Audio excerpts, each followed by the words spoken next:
dari Kabupaten Lebak, Provinsi Banten.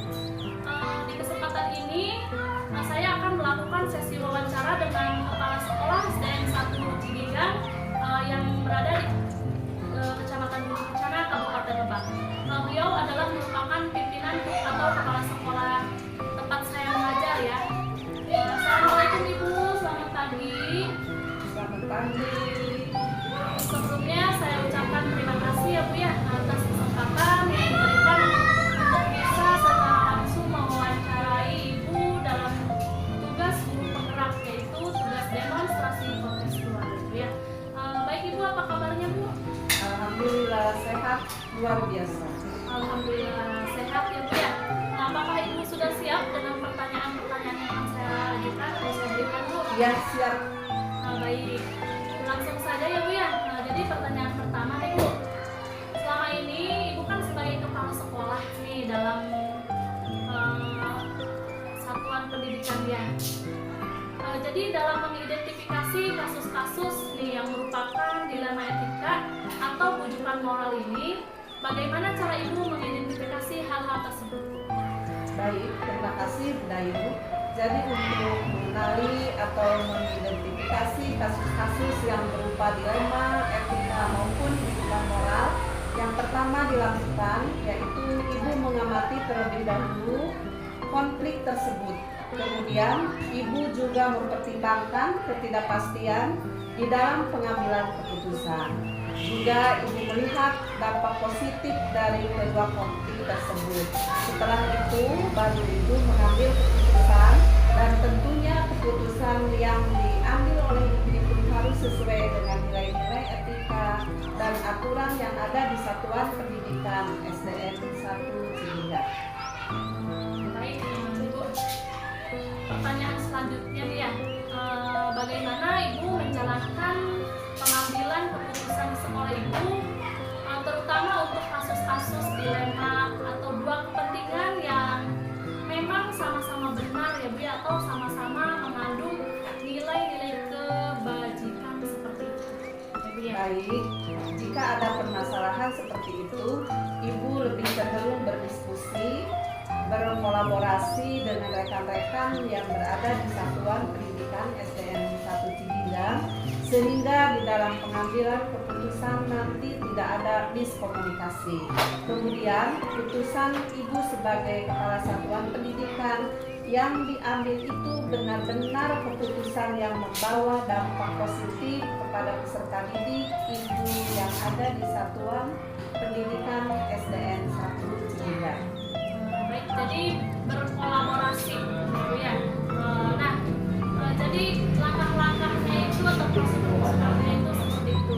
Nah, sekarang kira-kira Ibu ya, hal-hal apa saja yang selama ini Ibu anggap efektif seperti itu dalam pengambilan keputusan pada kasus-kasus dilema etika?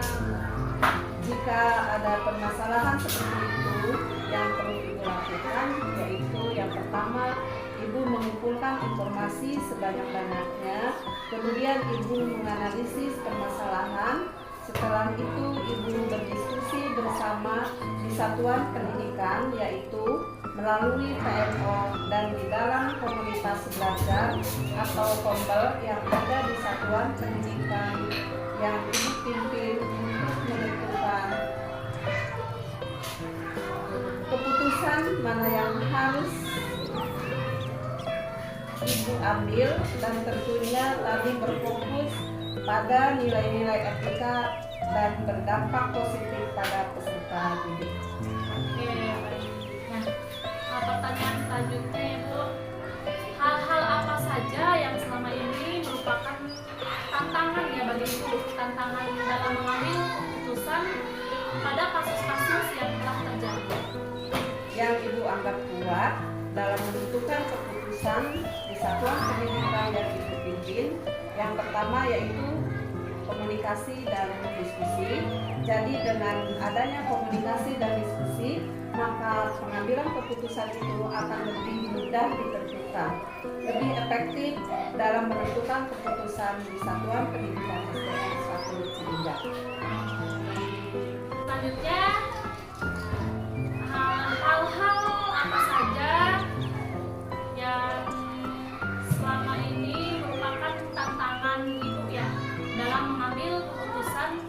pada kasus-kasus yang telah terjadi.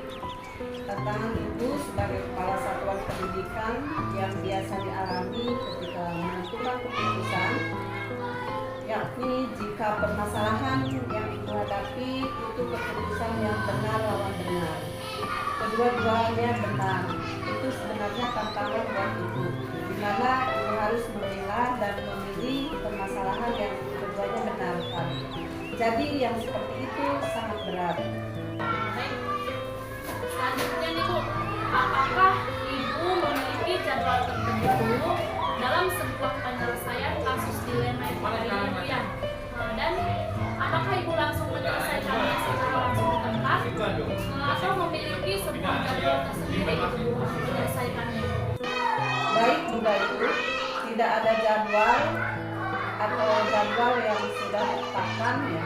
Selain itu kita mempunyai kompel, yakni komunitas belajar izin, di mana kasus atau permasalahan kita diskusikan di dalam kompel tersebut yang mempunyai jadwal 2 minggu 1 kali pertemuan. Kita refleksikan di waktu itu.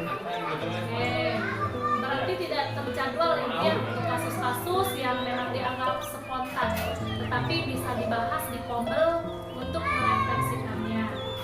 Baik, adakah seseorang atau faktor-faktor apa nih Bu yang selama ini mempermudah atau membantu Ibu dalam mengambil keputusan dalam kasus-kasus dilema etika ini? Dalam mengambil keputusan kami Ibu berdiskusi dan Ibu membutuhkan orang lain dalam menentukan keputusan. Pihak ketiga yang Ibu kan selalu libatkan selain tenaga pendidik dan tenaga pendidikan, juga komite sekolah, orang tua peserta didik, tokoh agama, tokoh pemuda, tokoh masyarakat yang ada di sekitar lingkungan Satuan Pendidikan SDN 1 Jumida. Bu, ini pertanyaan terakhir dari saya Bu ya. Dari semua hal yang telah disampaikan, pembelajaran apa kira-kira yang dapat Ibu petik dari pengalaman Ibu dalam mengambil keputusan dalam dilema etika ini?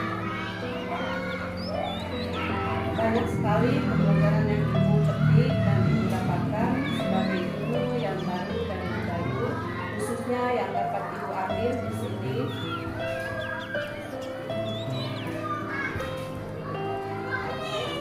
Bahwa dalam menentukan keputusan dilema etika maupun keputusan moral yang mana bisa memahami lebih dalam tentang nilai-nilai kebijakan, tentang nilai-nilai yang berdampak positif kepada peserta didik, kemudian nilai